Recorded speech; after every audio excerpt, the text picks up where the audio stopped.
Attention! Don't skip, because there's a plot twist brewing, and you might just be the unsuspecting protagonist. Imagine this. As you go about your day, oblivious to the danger lurking ahead, there's a trap being meticulously set, and guess what? You're blindly walking right into it, completely unaware. The tension is palpable, the stakes are high, and the suspense is killing you. Stick around as you unravel the mystery behind this lady's cunning plan, and brace yourselves for the unexpected twists and turns ahead. You won't want to miss this roller coaster ride of intrigue and deception. Before proceeding, please confirm your belief in God by responding with yes. Remember, our impact on the world is shaped by what we give, not just what we receive. A modest donation of $40 can provide nourishment for a child for multiple days. Are you prepared?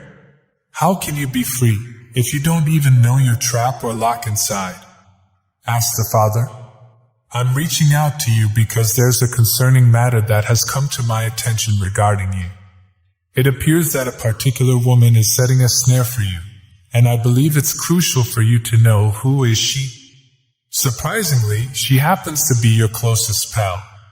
Yes, you heard it right.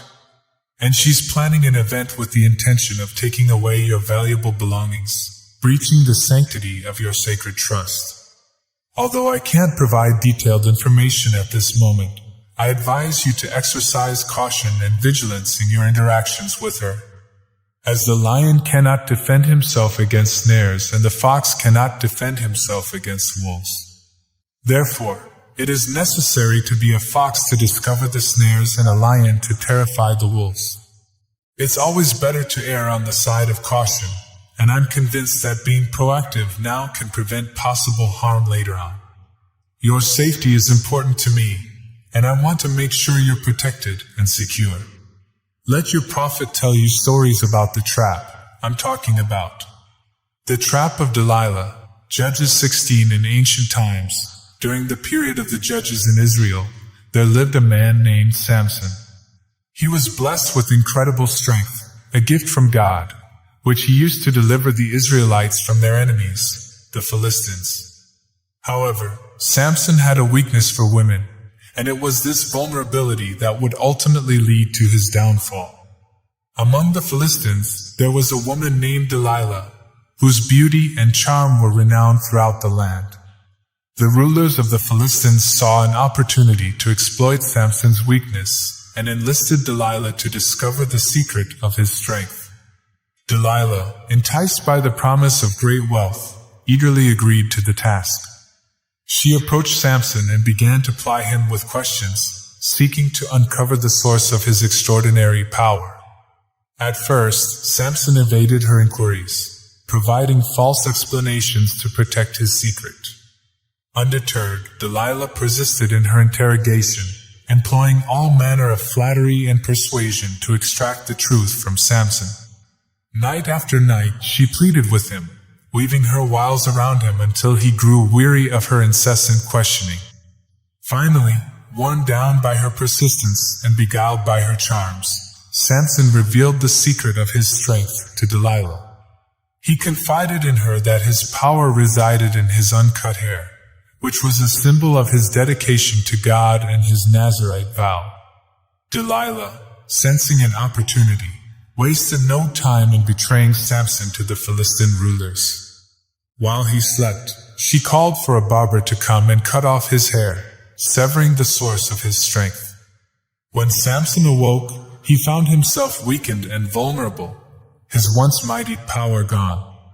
With Samson subdued, the Philistines seized him and bound him in chains, intending to make a spectacle of their triumph over the once mighty warrior. They gouged out his eyes and subjected him to cruel treatment, parading him before their people as a conquered foe.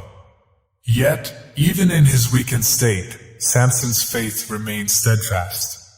He prayed to God for strength one last time, asking for the opportunity to avenge himself upon his enemies. In a final act of divine intervention, God granted Samson his request, allowing him to bring down the temple of the Philistines upon their heads, killing himself and his enemies in one mighty blow. The story of Samson and Delilah serves as a cautionary tale, illustrating the dangers of succumbing to temptation and betraying one's sacred trust. It reminds us of the importance of remaining steadfast in our faith and devotion to God, lest we fall prey to the snares of those who seek to exploit our weaknesses for their own gain. The story of Delilah serves as a cautionary tale about the dangers of misplaced trust and the consequences of falling into traps set by deceitful individuals. It teaches us to be vigilant and discerning, to guard our hearts and minds against deception, and to rely on God's strength and guidance in all circumstances. We must remain steadfast in our faith and integrity, even in the face of adversity and betrayal. The trap of the golden calf, Exodus 32. In the time of Moses, after the miraculous deliverance of the Israelites from slavery in Egypt, they journeyed to Mount Sinai. There, Moses ascended the mountain to commune with God and receive the divine law. However, as Moses lingered atop the mountain in communion with God, the Israelites grew restless in the valley below. Impatience gnawed at their hearts, and doubt crept into their minds. They began to question the absence of Moses, their leader and mediator with God. Fearing he might not return, they turned to his brother Aaron, demanding a visible symbol of the divine to lead them forward. Under pressure and unable to withstand the demands of the people, Aaron succumbed to their pleas. He asked them to bring forth their gold, which they willingly offered, and he fashioned it into an idol, a golden calf. The Israelites, seeking reassurance and a tangible representation of their faith, eagerly embraced the idol, proclaiming it as the God who had brought them out of Egypt. As the people reveled in their newfound symbol of worship, their joy turned to celebration, and they offered sacrifices and engaged in revelry before the golden calf. Yet, unbeknownst to them, their actions were an affront to the one true God who had led them out of bondage. Meanwhile, atop the mountain, God revealed to Moses the idolatry of his people. In righteous anger, God declared his intention to punish them for their faithlessness and disobedience.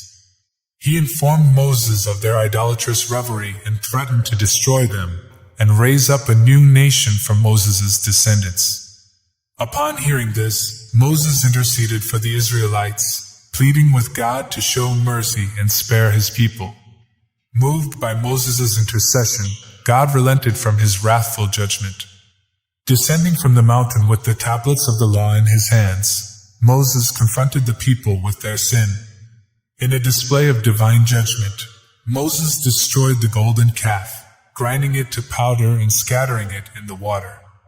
He then called upon the faithful among the Israelites to take up arms and execute